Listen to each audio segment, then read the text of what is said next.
Hey guys, welcome back to another episode of Goji Reviews. And before we get started with the video, I'm just gonna put up a picture sometime after I explain everything, just why the video title is what it is. That is just because the chunkiness, the thickness, the whole size of this alt mode looks like a Filet Mignon.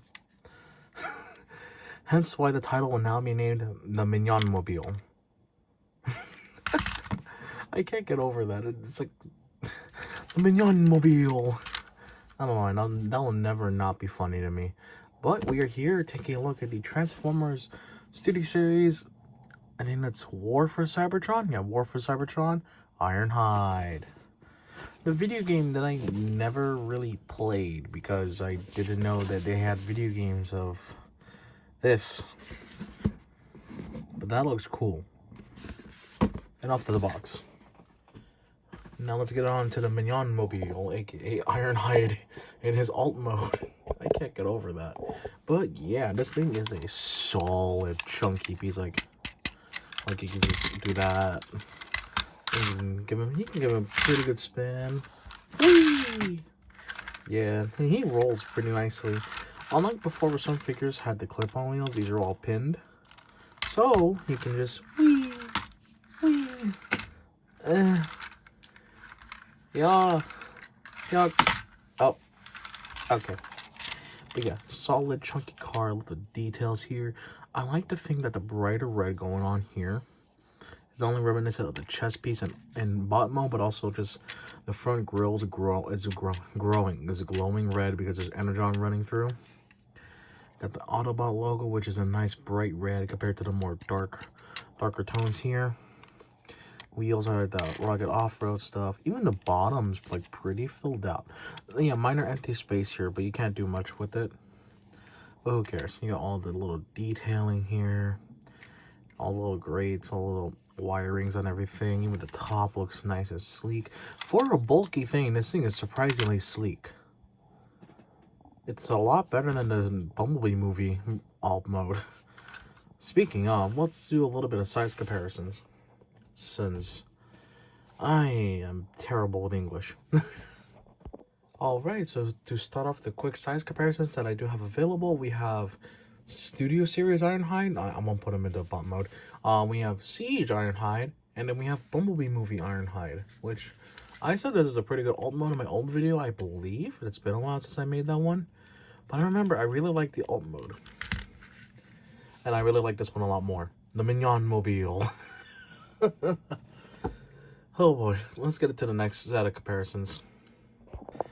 And finally, here we have him next to his sort of gamer edition mold, like style mates, because this is Sideswipe. I believe his name is Sideswipe.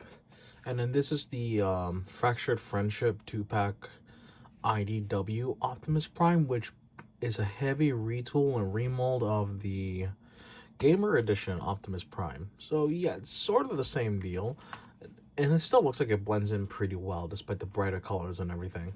It looks like the bulkiness, just the sheer mass of this one really blends in well with these two, honestly. Yeah. Without further ado,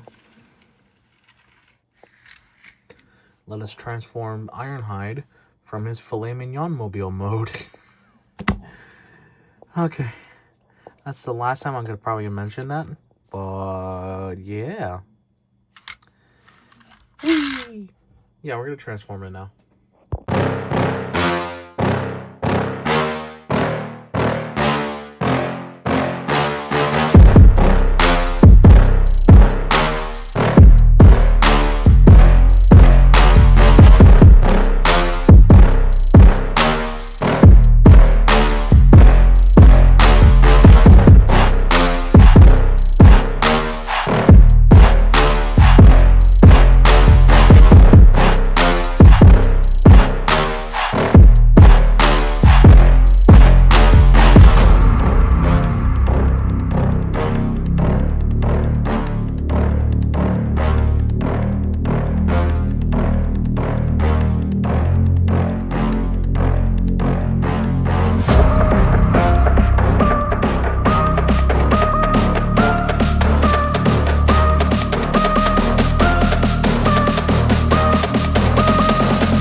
Okay, so we have Ironhide in his bot mode.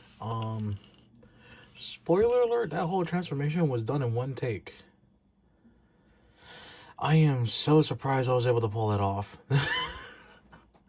That's nuts. Okay, I'm a little winded if I sound like it. But yeah, here he is. In bot mode, you got the serious grungy look on his face. War-torn and all that. Though he looks pretty clean.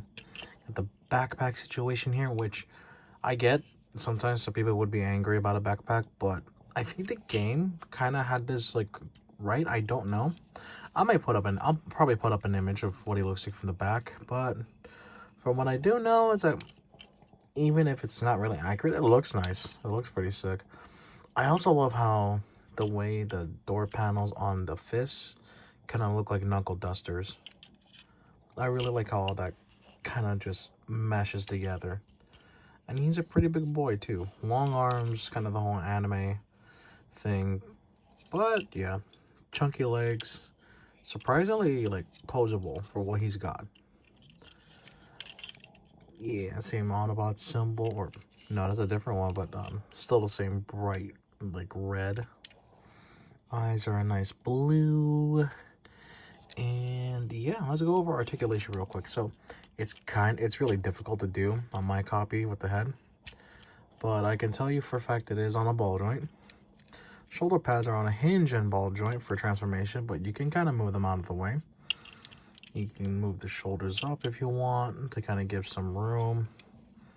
While we're here, you get a bicep rotation. You get elbow joint right there. Can go 90 degrees. And the knuckle duster fits are on mushroom pegs, so you can spin them freely. That's pretty cool. You get a waist swivel, nice and tight on mine. Legs kick forward yay far. Back yay far, despite the backpack. Can bend the knees at 90 degrees. And then you have good ankle pivot. Like, kind of nutty, actually. I take that back. It's nutty. It's not just good. It's pretty damn fantastic and useful. Oh yeah, also knee swivel.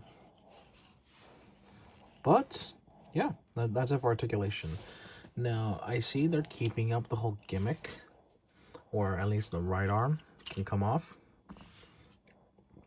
and you take his gun and you just plug it in like so,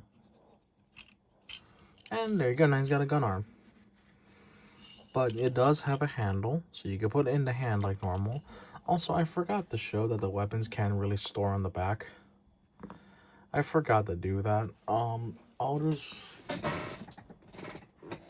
You can see it right here in the box. Just tabs on top, and then just...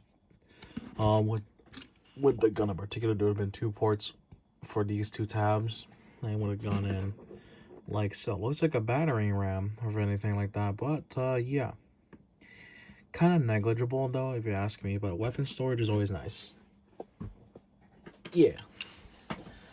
And then what, let's say you are running this gimmick with the arm off, where do you put the arm? Well, they have that solution right here. Just undo this little bit of transformation like so. Then you could kind of just slot, tab, kind of finagle this in here like so. It's a little tricky because you kind of have to get everything in like so, but you can get it done and it'll look like that. Everything sits pretty seamlessly, and with that in mind, you just don't miss the tabs. You plug everything back in, and then the arm is mostly hidden away except if you look at the back, but even then you're not going to see it in bot mode from the front. That's pretty damn cool. I love that kind of stuff where if a part comes out, then you have to have a way to store it. Do I like, am I going to nag about it? No. If it's there, I'll definitely appreciate it. But what else we could do? You take the axe, split them apart. You want to shove it through here. Put it back because I like them holding the axe at a higher angle. You put this together, and then bam, big old Energon axe. ready to hack some dudes apart. Need to turn the head a bit. And then we could just readjust the arm slightly. And yeah, that's a pretty decent thumbnail right there, not gonna lie. Wait. Something like that, yeah. Okay, let's put the arm down. Without further ado, let's do some size comparisons. I'm just gonna say this now though, I'm not transforming these two. Just keep that in mind. Yeah. Oh, and not transforming Sideswipe either. It's not a thing of laziness. Well, the two Ironhides earlier, that is, I'm just too lazy. But this one is like, I love the car mode too much, and I want to keep it in car mode. So, yeah. Like, this way. Roll out, dang it. That's the best I'm going to do. Alright, let's go. And to start with, here we have Bumblebee Movie Ironhide, whose joints have still remained loose over the time. But yeah, you can kind of see, because I remember hearing about it in the production of this movie, is that they took inspiration from this. I can see that. Really good. Alright, and last but not least, here we have him next to the Fractured Friendship IDW Optimus Prime. And minus the extended height, you probably could tell that Gamer Edition Prime would have scaled pretty well with him. At least per what I can tell. But yeah, that's it for size comparison. Alright everyone, and that is all I got for today's video. The review. I like how the axe does technically work with this Optimus Prime. You know, I kind of have to cheat the transformation a little bit to make the arms go like that. But it works. It works really damn well. And I love that Ironhide is holding two guns. Although I might give him a different one to hold, depending how I feel about it. Or, you know what? Let me fix that real quick. Alright, I just switched the other guns for side swipes. And it looks pretty damn well. Oh yeah, let me just do this real quick. I forgot. Ta-da! It's Blast Effect compatible. Yeah, that's it. Alright. If you all enjoyed the video, you all enjoyed more videos like this, you want more in the future, make sure to like, comment, subscribe. You garbage YouTuber jargon that I say a lot, I'm pointing with the Ion Blaster. But yeah, if you guys enjoyed, let me know. Thank you guys so much for watching. And I hope to see you guys in the next one, whether it's another upload of mine or whether I stream. Depending. See you guys later. Take care. Oh yeah, I forgot. There's a tab here. You can put the axe on there, but nah, I prefer someone to hold the axe. Yeah.